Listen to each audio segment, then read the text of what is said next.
Ashamaa akkam jirtu yaa barsiistota shamarran kan dhiiraa martuu abbaa beektota hirkoota tan lafee dugdaa sichirraafamnu seenaa keessantu waan guddaa dhalirraanfannu.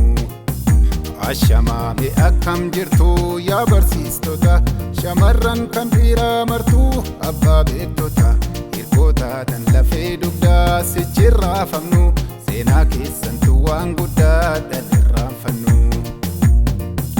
Barsiisaan hunda caala jennuure akka haadhaaf abbaatti silaalla beektooti yaalamaa sintannuure dooktarii kabajaa sitti la'anna barsiisaa ofii hin dagatuure kabajaa malee waa singituure barsiisaa ofii hin dagatuure kabajaa malee waa singituure. Kan baraate dooktoree wallaana yoon baraanne modoo ofee wallaala beekaan ilma namaa amansiisa kan xayyaara hawaa balaliisa anniisaa korreentii maddisiisu raadiyoonni fagoo sitti odeessu teleekoomii tiivii agarsiisu teleefoonni fagoo qunnamsiisu.